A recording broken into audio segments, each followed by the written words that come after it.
Bueno, hoy tenemos 5 ateneos y vamos a comenzar con el Ateneo de los Residentes del Hospital Rodolfo Rossi de La Plata.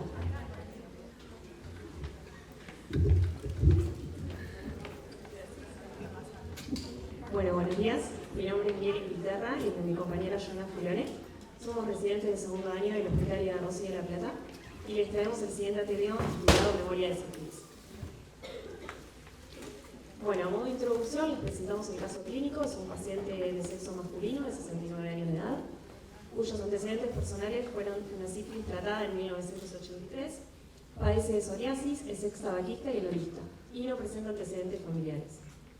El 20 de noviembre del 2022 acude al servicio de oftalmología por presentar molestia y disminución de la agudeza visual. Tenía una mancha negra en el ojo izquierdo. Se le realiza un fondo de ojo y se obtiene que en el ojo derecho hace particularidades, mientras que en el ojo izquierdo se observa abundante celularidad. En la zona de retinitis, en la periferia nasal superior, presentó múltiples lesiones blanquecinas pequeñas en el vítreo adyacente. Por lo tanto, se realiza el diagnóstico de uveitis. La uveitis puede estar causada por una toxoplasmosis atípica, por tuberculosis, por sífilis o por trastornos autoinmunes como la artritis reumatoidea. Por lo tanto, se decide el tratamiento metronidazole, TMS y acetato de prednisolona con fenilefrina en gotas. Los resultados del laboratorio fue un hemograma normal y una química con una glucosa, creatinina, urea, bilirrubina total, proteína C reactiva y hemoglobina glicosilada dentro de los parámetros normales. En cuanto a la serología, la BRL en el suero fue de 128 diluciones. En cuanto al HIV, se solicitó una nueva muestra para confirmar. La IgG para toxoplasmosis, al igual que el anticuerpo para la hepatitis B, fueron reactivos. Y la determinación para el virus de la hepatitis C fue no reactivo.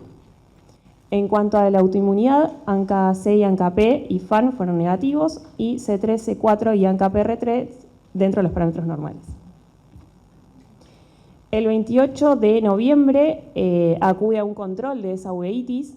Se realiza una biomicroscopía donde el ojo derecho no presenta particularidades, mientras que en el ojo izquierdo se observan precipitados queráticos finos e intermedios a predominio inferior, un Tyndall positivo en 2 cruces, que son corpúsculos con proteínas y células de la defensa que están en el humor vítreo, y discoria, que es una deformación de la pupila.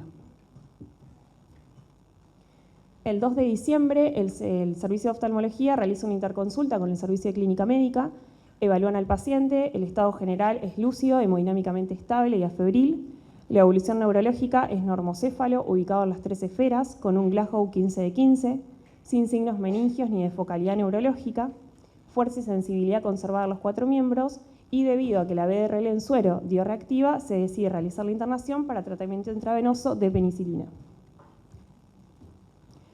Entonces, como habíamos dicho, la BRL en suero fue reactiva, y además que el paciente presentaba una clínica donde se afectaba su parte visual, se sospecha una neurosífilis y se realiza una punción de líquido cefalorraquídeo para evaluar un compromiso meningio.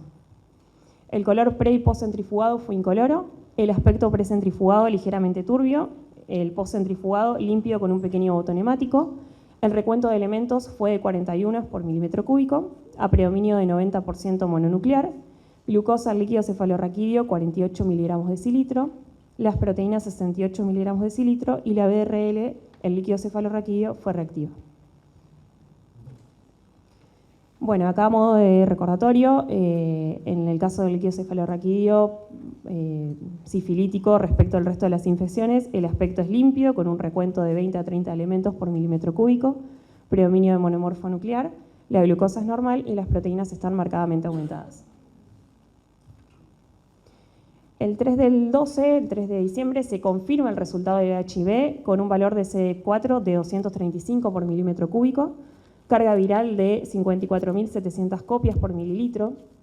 El 16 del 12, el paciente refiere mejorías de los síntomas, y al otro día, el 17, se realiza la alta médica y se inicia el tratamiento antirretroviral. Bueno, a modo general, la sífilis es una infección producida por la bacteria Treponema pallidum, se transmite fundamentalmente por contacto sexual y por transmisión congénita y perinatal.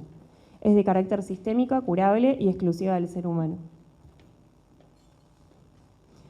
En cuanto a la epidemiología local, en nuestro hospital se realizó un trabajo donde se evaluó el número de casos nuevos de sífilis y la coinfección con HIV en el periodo comprendido entre enero del 2014 y julio del 2018. Lo que se observa es, como en el gráfico abajo a la izquierda, un aumento significativo de los casos gradual año a año, y el aumento está marcado por un predominio mayoritario de sexo femenino respecto al masculino. El rango etario donde se detectó un mayor número de casos se encontraba entre los 16 y los 30 años. Esto se condice con los datos epidemiológicos nacionales aportados por el Sistema Nacional de Vigilancia de Salud, donde se observa que en el periodo del 2015 al 2019 se ve ese aumento gradual, y del 2019 al 2020 se observa una caída abrupta, que esto se debe principalmente al bajo testeo y a la poca adherencia, digamos, debido a la pandemia, de los pacientes al tratamiento. Lo que se observa en el gráfico a la derecha es la distribución de los casos de sífilis en la población, que, como habíamos dicho, se observa un mayor porcentaje a predominio del sexo femenino respecto del masculino. En cuanto a los estadios, está la sífilis primaria, la sífilis tardía y la neurosífilis.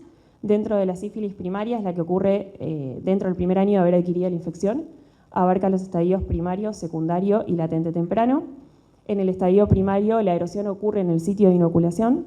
Se denomina chancro duro, es único, indoloro, con un fondo limpio y rico en treponemas, y el periodo de incubación tiene una duración entre 10 y 90 días.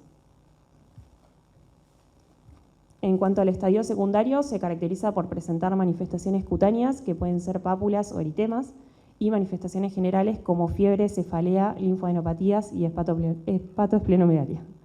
Las manifestaciones mucocutáneas son las más frecuentes, y el 25% de los pacientes no tratados va a desarrollar síntomas entre la semana 4 a 10 posterior a la aparición del chancro.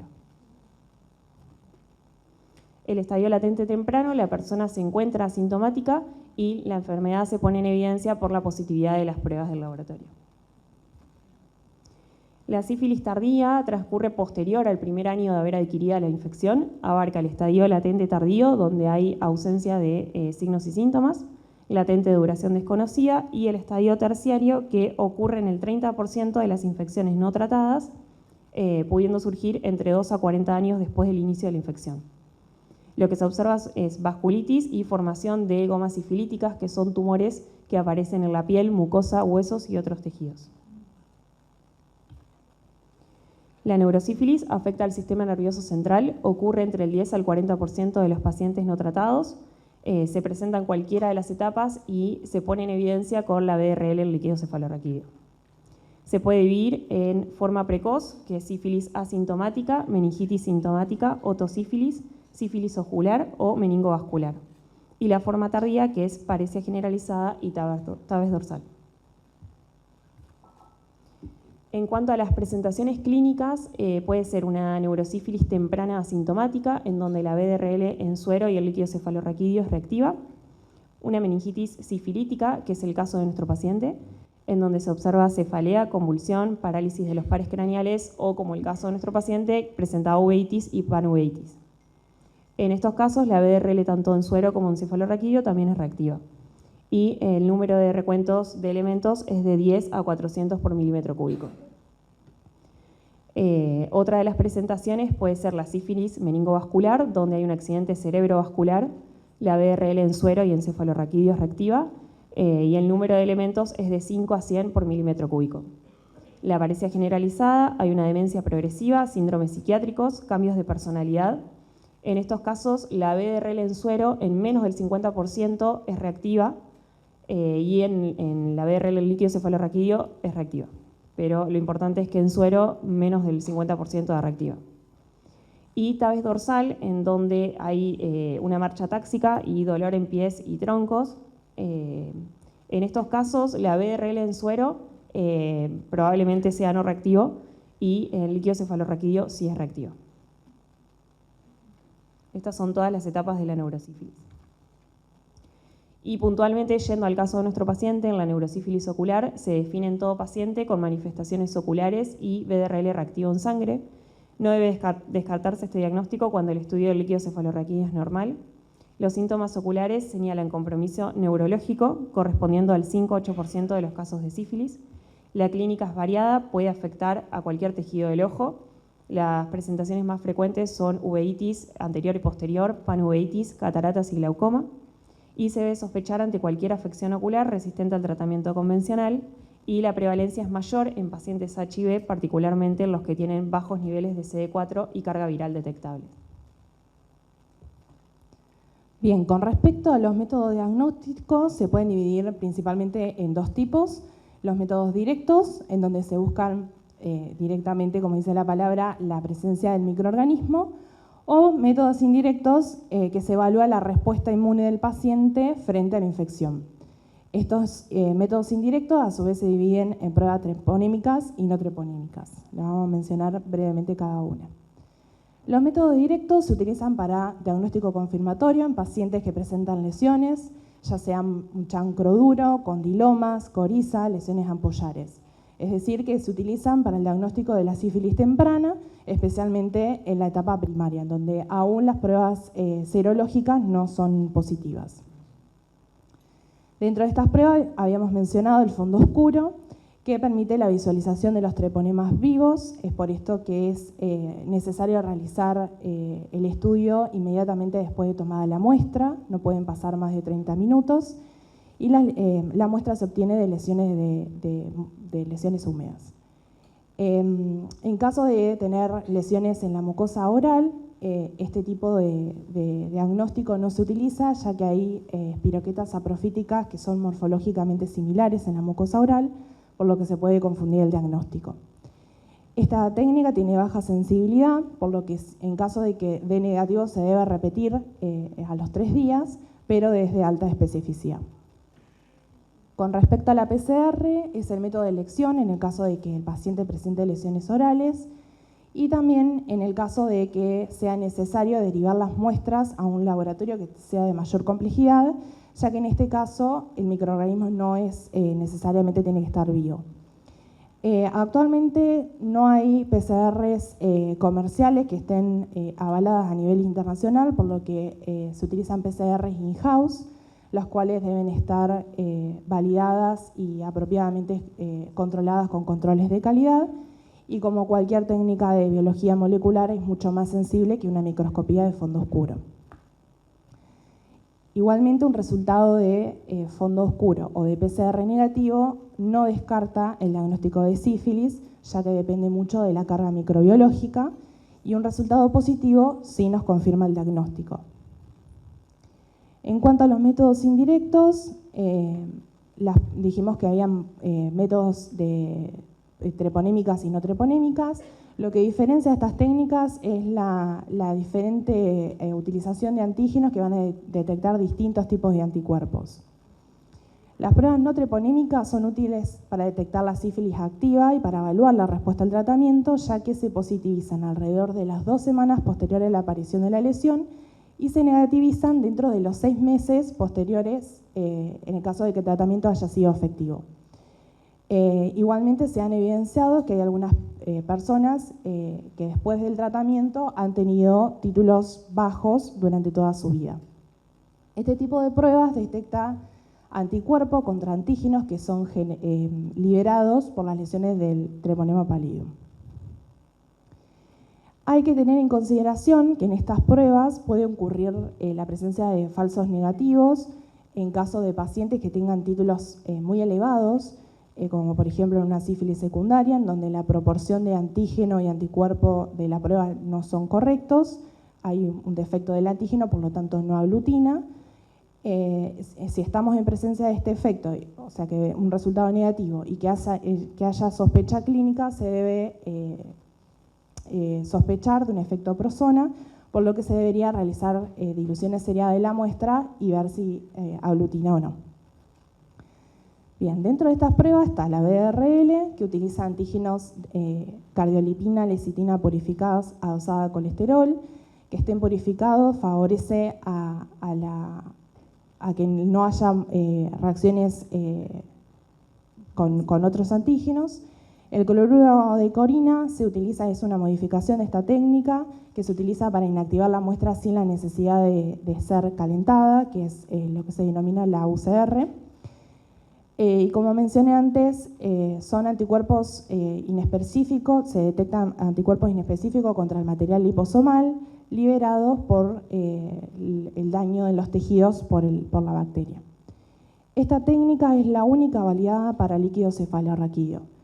Para realizar esta determinación en líquido cefalorraquídeo es necesario previamente diluir el reactivo al medio para que la concentración, la proporción de antígeno-anticuerpo sea la correcta y que se pueda observar aglutinación.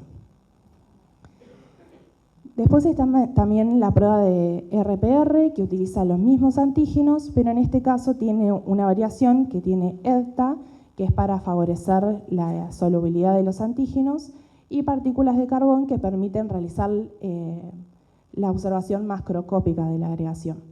En caso de que haya anticuerpos positivos, lo que se observa es la coaglutinación de los anticuerpos con las partículas de carbón, por lo que se observa formación de grumos negros, y en caso de que la presencia de anticuerpos sea negativo o esté en baja concentración, se observa un color gris uniforme.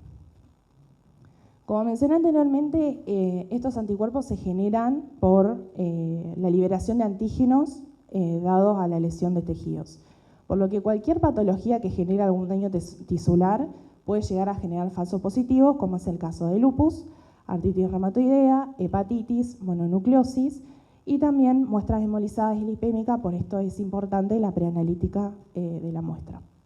Y en caso de falsos negativos, está el efecto Prosona, como comenté anteriormente, que la fase de la infección sea muy temprana, en donde el paciente no alcanzó a generar una respuesta inmune adecuada, o una inmunosupresión en el caso de que el paciente no tenga una respuesta inmune adecuada, y la temperatura de la prueba.